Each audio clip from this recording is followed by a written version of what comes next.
What's going on, everybody? Welcome back to another late night in the BrewLab with me, Lone Fox, your brewmaster-in-chief. And tonight, in the BrewLab, I'm coming at you with some spoilers, baby! Finally!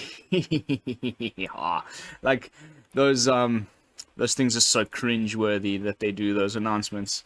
I think they call this one, like, the leap off or something. You know, it's the very first piece of content officially released by them that starts off the hype cycle for Dominaria United, and most of it is just nonsense that I just have to sit through because it was a live stream. I'm not too interested in, they found a box of cards from Legends in a warehouse somewhere, and I don't play paper, so all of that stuff I skipped over. If you do more for you, you can go and find out that information elsewhere. But then towards the end, they finally got to previews, and that's when my ears perked up. So, props to magicspoiler.com. They've already got them all up here. It's been like less than 5 minutes, and they're already all up on the website. One question that I have, and I don't know, you guys, those of you who've watched this already, these cards here, these three that they showed off at the beginning, that they were calling something like Legends Reimagined or something like that. Are these like legal in the set, and they're actually like, set cards, or are they some sort of commander promos? I don't know, but regardless, they seem pretty cool. There are like cards from this set called Legends that came out 27 years ago or something, that were obviously, powered the way that cards were back then. Just vanilla, like 5/3 for 6 mana or something, they're ridiculous. And what they've done is they like updated them for more modern day Magic, and given the new art and new borders and all that stuff. And I think some of them are pretty nice. This one, I mean, if these will be playable on Arena, and you'll be able to craft them and open them in packs with the rest of your Dominaria cards, and there might be like a pirate deck that's coming. The new Dimir tribe. There's always one. We've had ninjas and zombies and rogues, so maybe pirates are the next Dimir tribe. It does very Dimir type things. So when it ETBs, though, the one interesting new thing that isn't really Dimir is you get to pay 2 life and get 2 treasures, so a little bit of ramp, which is great. You get a 4/3, and then whenever one or more pirates you control deals combat damage to a player, you exile the top card of that player's library, and you may cast that card for as long as it remains exiled. So kind of a la, what was that red card? The Hasty Rogue from Eldraine, gives me PTSD. Pretty cool, pretty sweet card. I like that. Then there's this 5 mana 3/3 Reach Lifelink in Rakdos colors, which has some also really cool text. So if another source you control would deal non-combat damage to a permanent or player, it deals that much damage +1 to that permanent or player instead. So that's static. And then whenever you cast an instant or sorcery spell to Towatuki the Younger, deals 2 damage to any target. So like, there's a mechanic that I'm really happy that's going to be coming back, that we'll get to in a second when we get to Jaya, that I seem to already be seeing some synergies with Tor Woki here, and I'll explain why when we get there. But next up we got Jasmine, Boreal of the 7. 3 mana, 2/4, human druid. Nice with your Catilda decks and things, more ramp. But then the static ability, I don't know. So you spend this mana only to cast creatures with spells with no abilities, and then your creatures you control with no abilities can't be blocked by creatures the opponent controls that does have abilities. And does that mean like all abilities, like is flying considered an ability, or is it just like activated stuff? Something like the Luminarch Aspirant that does something, for example, would that be an ability, considered an ability? I'm not sure. We'd have to get the official ruling on that, but could be cool. But those are the ones that I'm not too sure about. I don't even know. They didn't really mention it. I went and re-listened to the announcement, and they don't actually make it very clear whether these, they're like box toppers in certain paper products. But will that mean that they're part of the set in on Arena and that? Not sure. But these are the actual, for sure cards that are going to be in the set. And they've shown us some sweet ones, I guess, just to really get us amped up. Because it's just a bunch of rares and 2 mythics. So the first one here is interesting because it's elves. Like, the vast majority of the elves were from Kaldheim, and they're all rotating out. So I guess getting a little bit of new elves also, like Dominaria is known for having elves. So I think that would be pretty cool to get like a new type of an elf deck in standard. The the current one's been fun, but it's overplayed and never really took off as a like top tier deck. So maybe with this guy, it looks pretty good, especially with sort of a lands matters sub theme. It's just a mana rock like usual, but it's got a little bit juicier booty here with 3 toughness, so you can block a bit in the early game, and then you can tap it to and transform a land that you control into a 3/3 elemental creature with haste until end of turn. So potentially like a turn 3 3/3 coming in, and you've done something else, in the meanwhile. It could be pretty nice. I wonder if they'll print out a bunch more elves to make a nice tribal deck. You guys know me, I'm a stickler. But then we got this cool new 1 mana black human. Apparently sleepers were a thing in Dominaria. I wasn't playing when the original one came out, so I don't know about that. But it's got this cool thing. It reminds me a little bit of that blue spirit from Kaldheim with the snow lands, where you kind of pay different amounts in stages and it slowly upgrades. By paying 1, it becomes a 2/2 human cleric. Then you can get it to become a 3/3 Phyrexian human, signaling some Phyrexian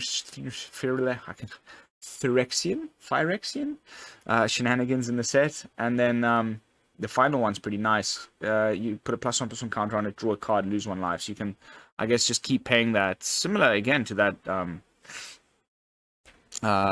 spirit, that name now is escaping me, but you can just keep paying that and it'll keep getting +1/+1 counters. And if you've got ways to mitigate the 1 life loss, that's really negligible, and you get to draw a card every time. I think that's a pretty nice little card there that needs to be answered quite quickly. And with things like Vanishing Verse rotating out, I feel a lot better about playing like a mono-colored 1/1. But now the red card's got some real action, and this might be like finally what is confirming, or more and more my hunch, that red is going to take over again as the de facto best aggro deck in the format once a lot of the important cards from mono white aggro rotate out. But not really in this first one here. I was kind of more talking about the last card that we'll get to. What a card. But first of all, we've got this one, which seems to be like supposed to be played in like maybe Jeskai. So it might be a card that'll go well with something like Hinata, potentially. I don't know. But it's a sweet kind of new sweeper. It's going to make up for the loss of Burn Down the House. You can just pay 5 mana and do the same thing as Burn Down the House. 5 damage to each creature and each player. But then it's signaling, first of all, that we're getting Kicker back, which I love. It's a really nice mechanic. So really stoked about Kicker coming back now that Zendikar Rising is rotating. It'll be, another set that has Kicker. So Kicker staying in standard. Pretty cool. And you can, it's like this either or Kicker cost. So you can either kick it for an additional white and a colorless, or an additional blue and a colorless, or both, or any combinations of the two. And then you get to choose up to X creatures and or planeswalkers you control, where X is the number of times the spell was kicked. So if you've got a bunch of mana lying around, you basically select the targets that you don't want to die of your board, and then deals 5 damage to everything the opponent controls. So you know how much I love me a one-sided board wipe. They're the best. This one's going to be very expensive to get off. But even if you just can kick it once and save your most important card and sweep the rest of the opponent's board, that might just, turn the game more often than not. So quite a sweet little card, and just nice that Kicker's coming back. But then this one has a lot to unpack. Then the first Planeswalker they've shown us, Jaya, the Fiery Negotiator. 4 mana Planeswalker, 4 mana for loyalty, a la Sorin. They've been really strong lately, and this is no exception. I think it's going to be really nice. And first of all, prowess seems to be back. Sometimes there's just like a planeswalker that makes a thing that has a thing, and then it's not anywhere else in the rest of the set. But I would doubt that. At least I'm hoping, because I really like prowess. It's if you don't know what it does yet, it's whenever you cast an instant or sorcery spell, creatures you control with prowess get +1/+1, and of course you can storm off and cast multiple spells a turn and get that trigger. It's kind of very Magecraft-ish, reminiscent of Magecraft, and the +1 here makes a little 1/1 red monk creature token with prowess. Talking about the synergies with the Woki the Younger, you know, if you've got a bunch of these out, and then you storm off the next turn, and you start casting 1 mana little like shocks and things at the opponent, and you've got Tor Waruki on the battlefield here, then you're doubling that damage, plus also doing an additional 2. Could be a nice little like Rakdos burn deck going on there. On curve, Jaya first, then the Tor. Start popping out more and more of these 1/1s and casting little cheap burn spells would be cool. Especially if there's other, like, 2-drop and a 3-drop that also have prowess that synergize nicely. I would love to play something like that in Rakdos, like an aggro-y burn deck. Whew. But anyway, before I get lost in my brewing, I'm like already so excited. The -1 is also quite nice. You exile the top 2 cards of your library, choose one of them, you may play that card this turn, so a bit of card advantage as well for only -1, which I think it's a really well made card. The -2 though is a really interesting one to me, and how it synergizes with the +1. Once you've got a few of these creatures on the board, but they're really small, the opponent might have a bigger blocker. You attack first, then before your opponent declares blockers, you cast a bunch of spells, buff up all your guys. But when you do the attacking, there was a saga that did something very similar with elves from Kaldheim, where like however many elves were attacking, you'd get to give -1/-1 to like however many different creatures. In this case, you choose a target creature the opponent controls, and whenever you attack this turn, it deals damage equal to the number of attacking creatures to that creature. So you got 5 attackers, for example. You can take out a 5/5, and then your opponent might have like a few other little things lying around, and then you go off with your prowess stuff. I think that's such a sweet little -2 as a way of like getting removal that you might not have the right removal for, like getting a creature that is bigger than you have the removal for, and like it happens before they declare blockers. So maybe you take it down to 3 health, and then you've got a burn spell in hand that you've got the mana for, and you get it out of the way, so they can't even do the block, and then it dies type of thing. So the creature that it's blocking doesn't get through; it just dies, and then you get through for all the damage. So really nice. I like that a lot.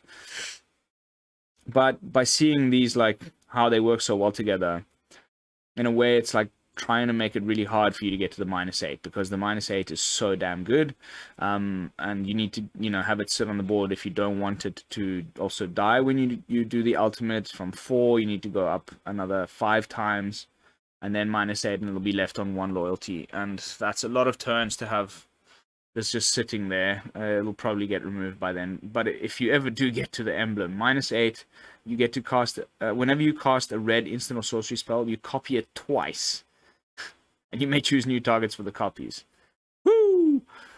Woo! Woo! That's nice. So yeah, we'll of course be trying our best to do some janky things with that -8 as well. But believe it or not, it's not my favorite card yet of tonight. My favorite new card is Shivan Devastator. What a card, man. This is going to be a pain in the ass, I think, to play against and play with. Let's see if my predictions are wrong. It may end up just being a total crock of crap, but I think it's pretty damn good with all the treasure creation that we're still going to be having in standard, with New Capenna still being in standard after rotation. You can do your game, stall out a bit, remove some things, play some sort of like cheapy creatures to get in the way of the opponent, and then at some point you just dump all your mana into this thing when you see the opponent's like tapped out, has no blockers or whatever. You just out of nowhere just get like a 7/7 flying haste, boom, and just go straight for the face. And the limit's nowhere. It depends how much mana you have, and it enters the battlefield with that many +1/+1 counters on it. so good. Such a cool card. I'm so excited to play with it. And I have a feeling that like in about 6 months' time, I'm going to be saying, oh my god, another Shivan Devastator. It'll be like the Goldspan Dragon of the freaking thing. Not as good as Goldspan, but potentially, you know, depending on the format, could be even better. So that's it as far as spoilers, guys. Off to a great start. If anybody, you know, knows something official about what's going to happen with these box toppers, please let me know in the comments. Let me know what you thought about the, you know, the cards that we've gotten so far. It appears as though we'll be getting, you know, there's a full breakdown of the dates of, you know, when the various bits and bobs of information are going to come leaking out from WotC about the set. And I think August 10th, if I'm not mistaken, is the kickoff of the like official spoiler season. So we'll definitely be doing daily spoiler content then. But I'm not just going to leave you with that. We're going to have a little extra bonus action here. I've got a brew lined up for you guys. It's going to be the type of thing where, you know, mostly kind of serious jank. My plan is since, oh, by the way, free gold on the shop. Boop, boop. If you didn't know, now you know. I want to use this time when I'm on soft holiday. Well, I'll only be bringing you brews like either they like going to be amazing new decks that I must show you that really perform on Mythic, or I'm going to be bringing you the type of stuff that I feel like never got its time in the sun. Mechanics and things from sets that clearly were like signaled and were supposed to have a deck built around them, and then they were just either a little bit underpowered or for whatever reason people just never quite figured it out, and it just never got, it didn't see any play whatsoever. And I want to try and like look at those decks again, see if there's anything we can do to salvage the situation. And of course we'll be playing in unranked, and my plan is to do these types of videos now for a little while. Like I said, unless I come up with something groundbreaking that's like, wow, gonna get you serious wins in Mythic, I probably just want to have some fun and play some more like janky, underplayed things and see if we can make them better. And what I'll do is I'll play in unranked for like 4 or 5 matches, and then if it starts to feel good and we make some edits, then I'll play the final match in Mythic. Last match of the day, end on a victory. You know the drill. Try and do that one in Mythic with the new brew. So that's the plan for the next little while between here and when I get back from Indonesia. Again, a little bit of an update. Sorry for the long-winded blab, but without further ado, let's jump into tonight's brew. And it's this Artifacts and Enchantments sub-theme from Kamigawa, Neon Dynasty. There was a bunch of these cards that were printed that say something like, if you control an artifact and an enchantment, then, you know, it's better than if you didn't. In Assassin's Ink's case, the cost gets reduced by 2, so you get a destroy target creature or planeswalker for 2 mana. And that happens almost always because we've got loads of artifacts and enchantments. It's the whole deck's designed to be that way. Other payoffs is Soul Transfer, which if you have both things on the battlefield, you can use both modes, where you get to exile a creature or planeswalker the opponent controls and return one of your own from the graveyard to your hand. If it was graveyard to battlefield, it would be pretty damn sweet, but anyway. Then the other payoff we have for this is this Mech Hangar. I beg your pardon, this Roadside Reliquary, which is a little bit of card advantage. If you have both, you can pay 2 colorless, tap it, sacrifice it, and draw 2 cards. And yeah, that's really about it, as you know, as far as the cards that I wanted to go in this particular deck. There's one more, which could be interesting considering this is quite a vehicle-heavy deck. It's definitely vehicles. Okiba Salvage. You can return a target creature or vehicle card from your graveyard to the battlefield, and then you put 2+1/+1 counters on that permanent if you control an artifact and an enchantment. So we may need to, if we're going to make any edits tonight, we might cut like the Extracted Truths or something and try and squeeze in a couple copies of this, because it could be really nice. Especially with the Surgehacker Mech re-entering the battlefield late in the game with an additional +2/+2 count, you know, pretty nice. But as far as the rest of the deck goes, we've got Okiba Reckoner Raid, which is an enchantment, and when it eventually flips, it gives you a 2/2 menace that gives your vehicles menace, which is great, and a little bit of gain and drain is obviously fantastic. Then it's a rotation-proof brew, other than The only 2 copies of Hive are the Eye Tyrant. Everything else is rotation proof. So instead of Bloodchief's Thirst, which I might have run, I'm going for 3 copies of March of Wretched Sorrow. But I think it's really just fantastic. It's a little bit slower than Bloodchief's Thirst at like removing things quickly in the early game kind of thing, but it more than makes up for it with the life gain. Then we've got Blade of the Oni. I always like to have something with 3 power in the deck that you can play either on curve or close to the Bankbuster, because then you can, turn 2 play a Bankbuster, turn 3 play a Blade, crew the Bankbuster, swing for 4. One of my favorite things to do. As you might have guessed watching the channel for the last little while, I've been obsessed with this card. So we've got that going on. And of course you can equip it to something and it becomes a 5/5 demon thing, but maybe on the Nezumi Road Captain, I've done it before in testing. That's a nice little equip, make this guy a bit bigger.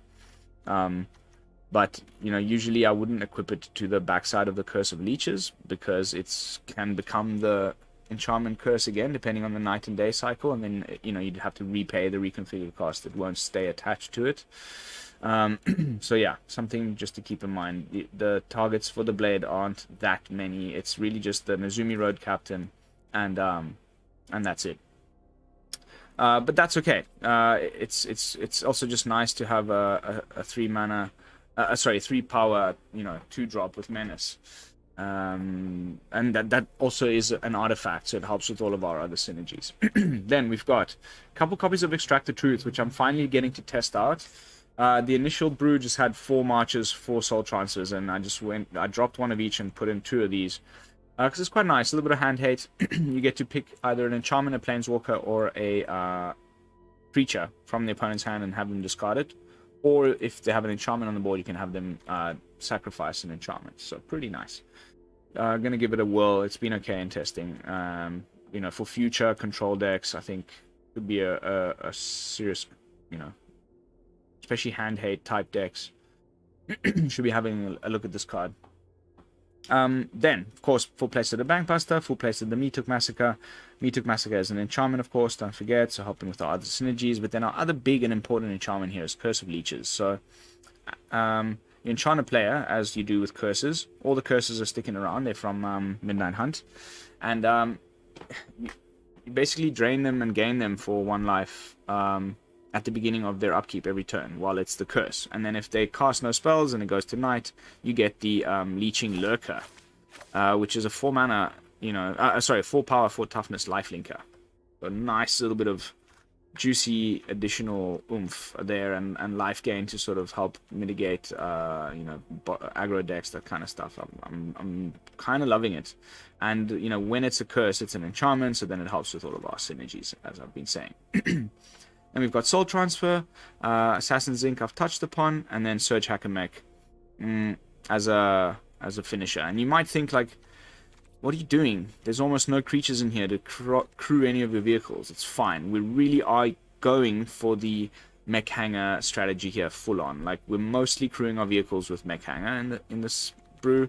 We can crew the Bankbuster with a lot of things, but the Surgehacker Mech I'm crewing with the Mech Hangar. That's why it's in the deck, and it's been absolutely fine. Like, I've been loving it. It's this more like control plan with sweepers, hand hate, lots of removal, and life gain and drain with the curse and the Okiba to keep you alive, and then eventually you just start attacking with your mechs with your Mech Hangar. So yeah, really nice. Having loads of fun with it. We're drawing cards with the Reliquary and the Bankbuster. That's it. Nothing much else to add. Fun little brew. And if we had to make it fully rotation proof, I might trim the hives and just put in, like, maybe more of these, I guess. Or there's that Haunted Hotel, but I don't think it would be a good fit in the deck. Alright. Artifacts and enchantments. It's not almost entire deck is Kamigawa cards. Let's jump into some games. Ooh, I was actually playing it in ranked earlier, but I actually got... Yeah, I played 3 games and I won 2. I need a little bit of warm-up. I had a very long family dinner with all the cousins and things. Spent the whole evening out talking and blah blah. I only just sat at my computer now, and it's, I watched the Wizards announcement thing, and then started recording this straight away.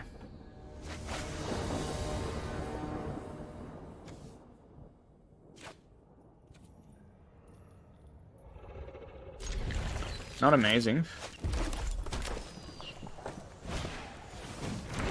Yay! Is it Boros in unranked? Is this where the world is at? Or is it mono red?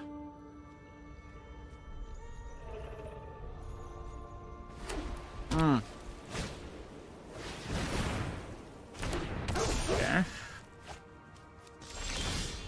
Interesting.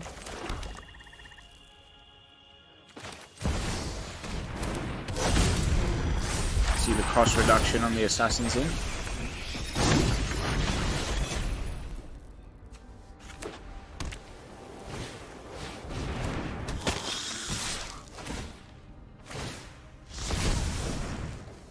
What does this do? Nice.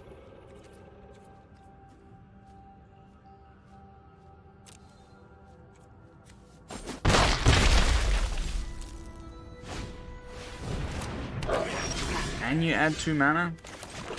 That's just cheeky.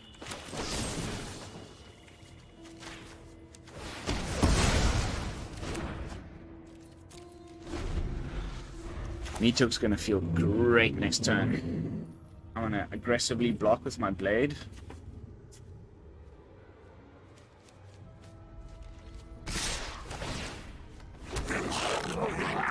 Just to lose a little less life, you know?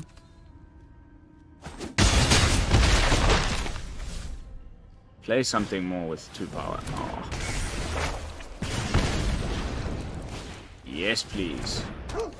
That's what I'm talking about. Boop, boop. Oh, gotta love it. You gotta love it.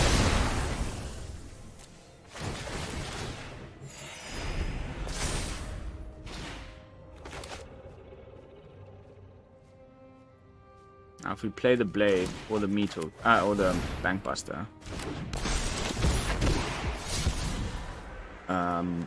this will only cost 2.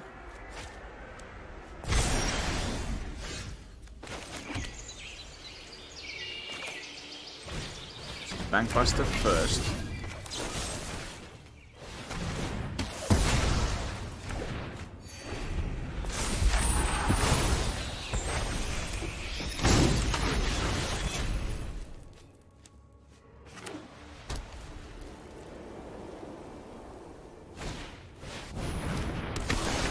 Go for another Meathook.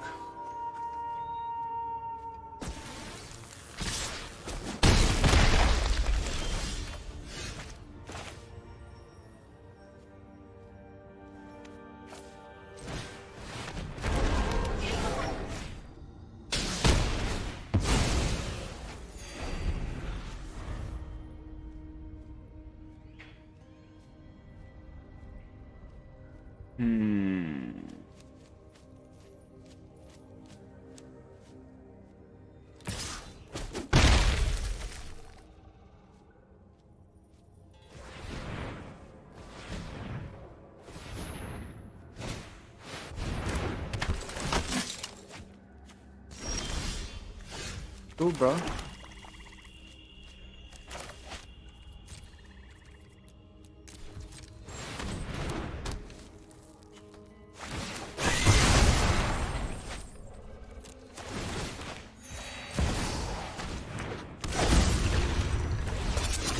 Finally, we swing.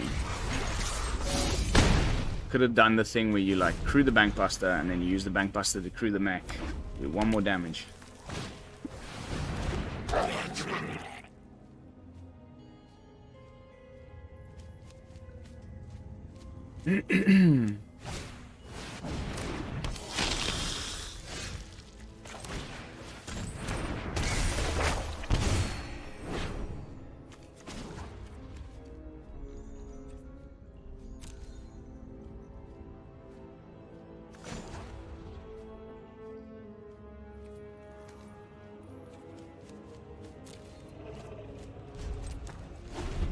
Alright, Let's see. Cool card. Never really played this one.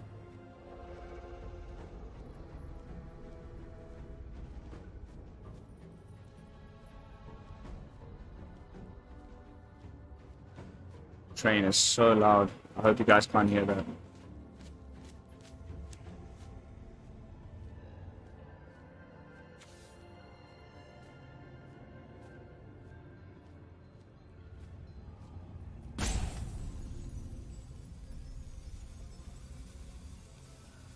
Deep thoughts from the opponent.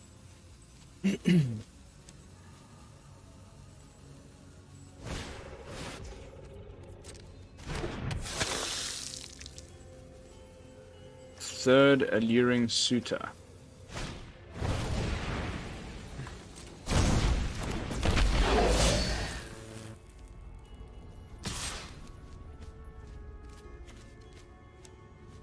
Okay, if he just goes for the one.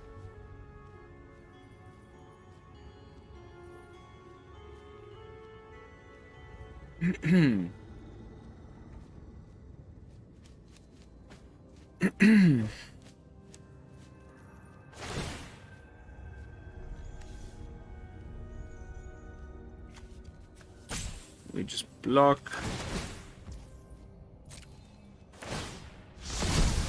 Don't want to lose my Bankbuster. Okay, no, because then he's now going to pump this twice.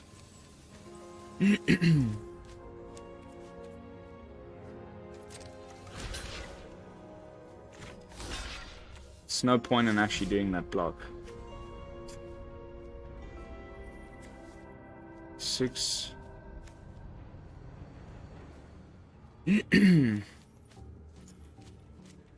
So this will become a 6/3, 9 damage. It's quite significant, but I don't really know what to do about it.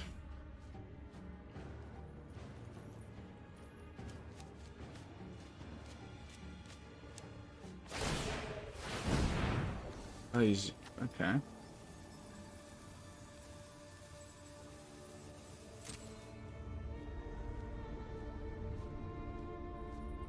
I'm gonna go for the Reliquary.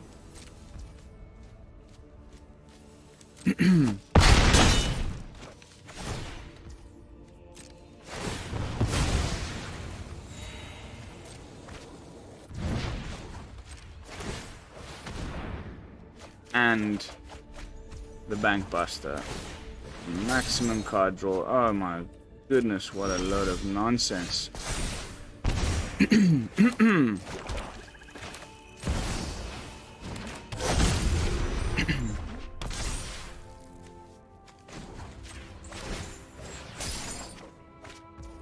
The trample will get us, I think.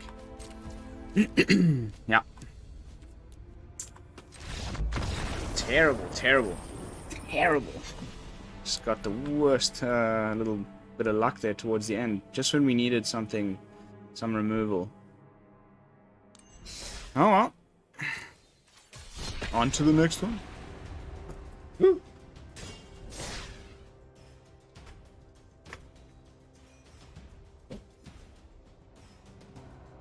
Oh, pardon me. How are we doing for time? Okay, perfect.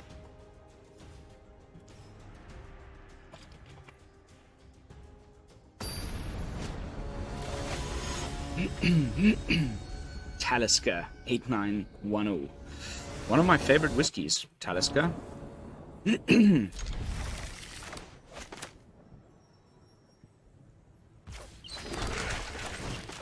of my favorite openers for the deck.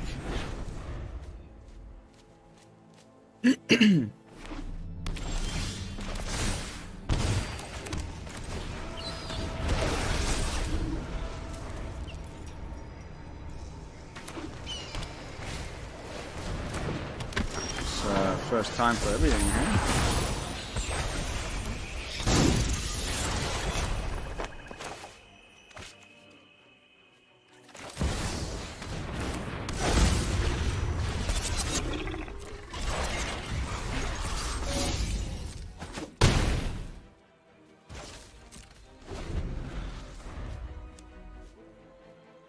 So it's this, you know, all about sagas.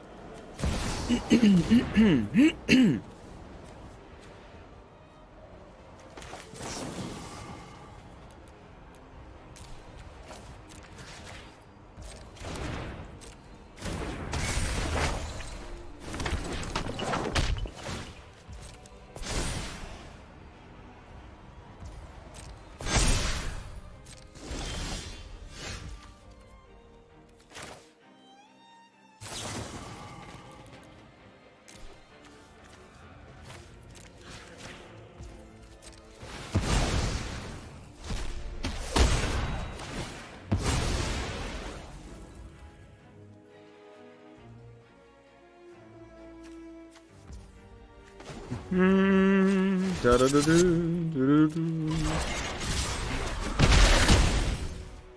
to 8.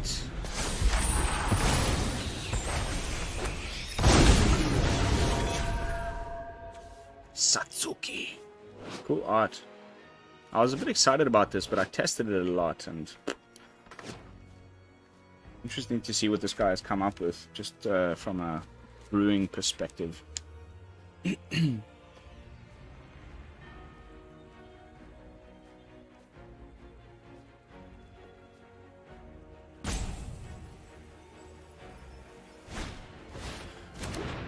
Yay.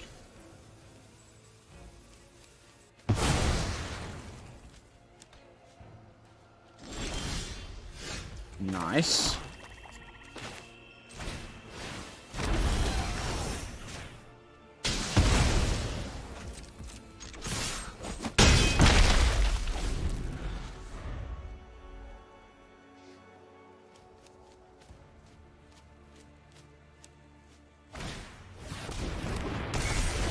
That would be pretty cool, I guess, to have in a deck with Satsuki, but well,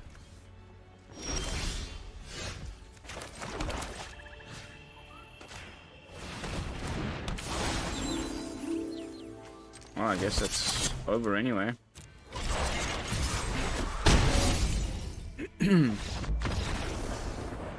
Whew. Bit of a redeemer there from that first match.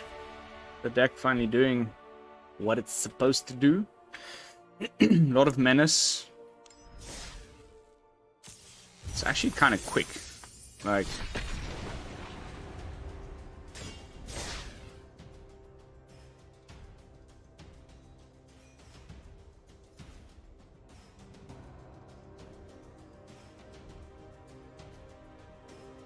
also this we definitely, you know, during this period, as I mentioned, kind of looking at things that never quite made it and maybe discussing the reasons why. The samurai deck, I would love to give another try to.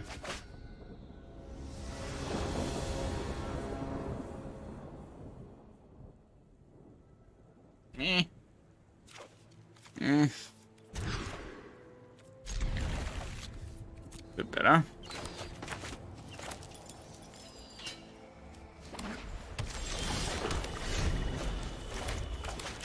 Go for the Bankbuster or the Truth?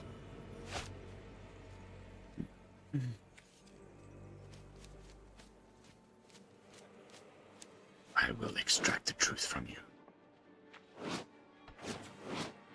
So bummed that Bankbuster has no flavor. I mean, Meathook has no flavor text. This makes no sense. Let's get that Elite Spellbinder. Oof.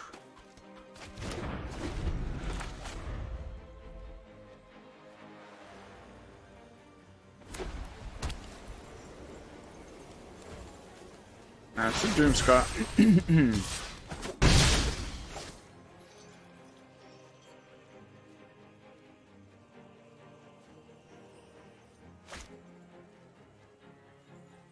And play your second Giada and it's bigger than your first one. Not an optimal play of any kind.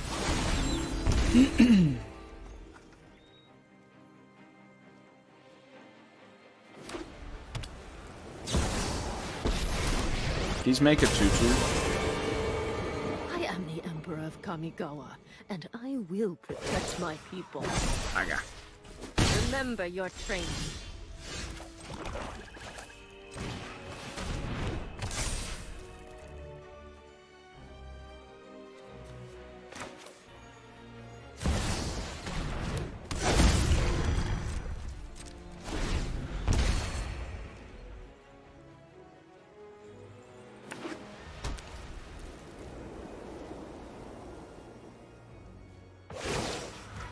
keep thinking he's gonna, you know, Strike fast and strike hard. make a 2/2. So now he's getting outside of our Meathook range.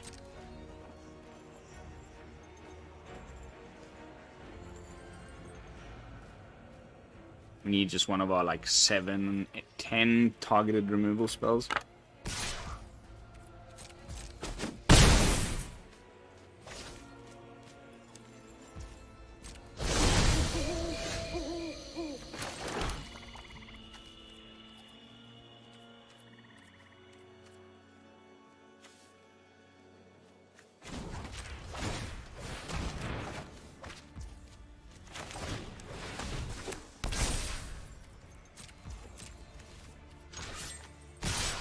See if he blocks.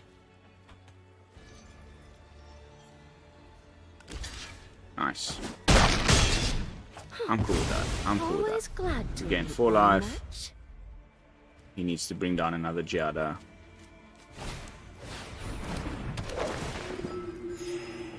These people that mix the angels and the clerics just doesn't make any sense.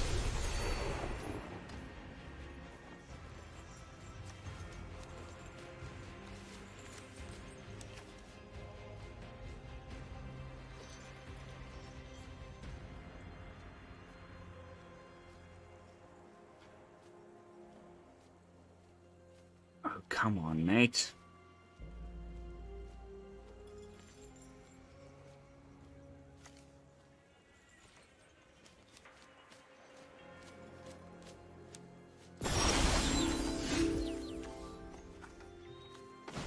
Interesting.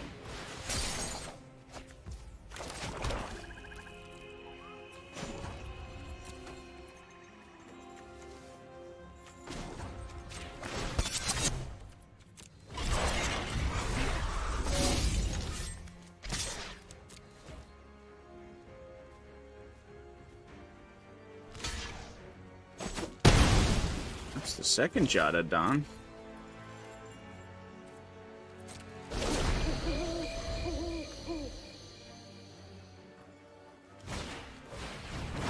That's why. Okay, now we Meathooking a lot of you. Perfect. Perfect. Dump that hand.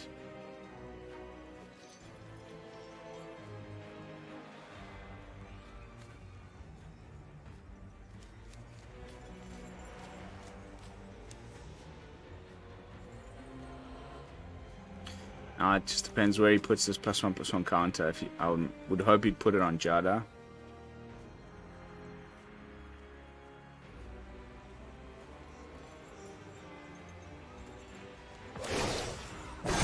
Show them how we greet our enemies. Perfect.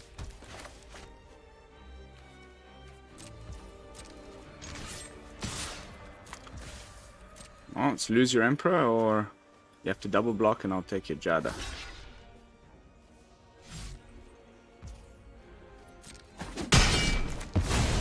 I'll be back.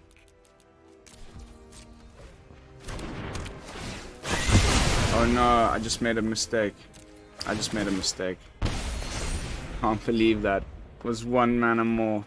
Oh my god, I just cannot believe I just did that. Oh, we've got the backup.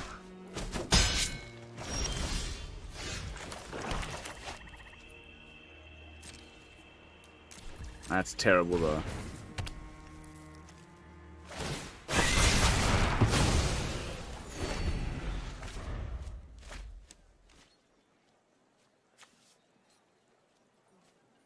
Terrible, terrible, terrible.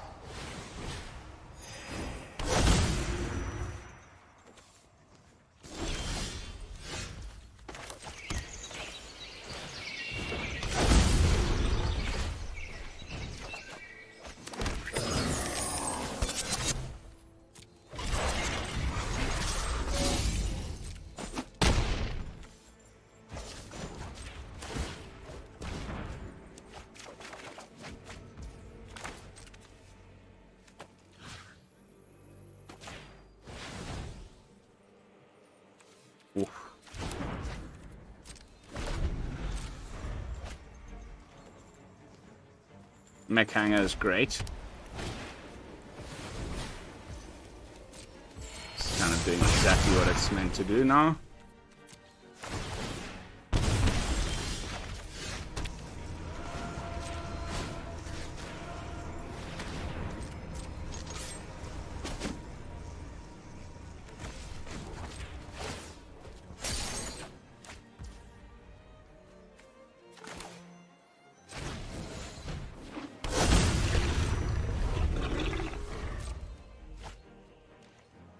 One more land and you can play the call. Oh, perfect. We got the soul transfer for that, and we can even bring back our Curse of the Oni because we got both. Sorry, Blade of the Oni.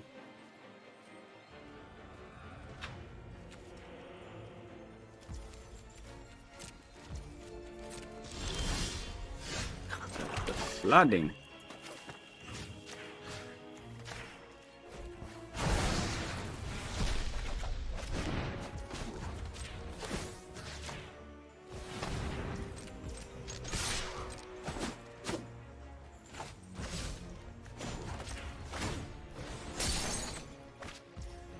That's nice. That'll instantly take out anything. That's 6 damage. Stuff it, angels. Life gain. Alright, guys. I think, yeah, that's perfect. We've just made it to just past the 45-minute mark, and we included some spoilers at the beginning. Nice little janky bonus brew here at the end with some underplayed mechanics that I kind of like. I'm surprised, especially considering how simple it is to get artifacts and enchantments on the battlefield in this day and age, that more people aren't latching onto Assassin's Ink, because it is most of the time just 3 mana, destroy target creature or planeswalker, which is just the same as the you know, other cards do the same thing. Something like Hero's Downfall comes to mind, but you know, more often than not, you can get it to cost 2 mana for the same thing, which, you know, puts it in Infernal Grasp range, but without losing 2 life, and also being able to do Planeswalkers, which Infernal Grasp cannot. So, pretty sweet little removal spell, which, you know, seems to be clogging up your 4-drop slot, but you know, it's usually down here or over here. So, and then Soul Transfer, pretty nice. Little exile action, always good. Extract the Truth definitely came in handy there in that last match as well. Yeah, overall a fun little deck. I'd love to hear your thoughts in the comments. How would you have built it differently? And have you been having any, you know, luck with the vehicles and this sub-theme or mechanic or whatever you want to call it, this artifacts and enchantments thing? But yeah, I will see you all the day after tomorrow with some fresh brews. Don't forget to like, comment, and subscribe. I will see you all then. This is Lone Fox from the BrewLab, signing out. Peace, y'all.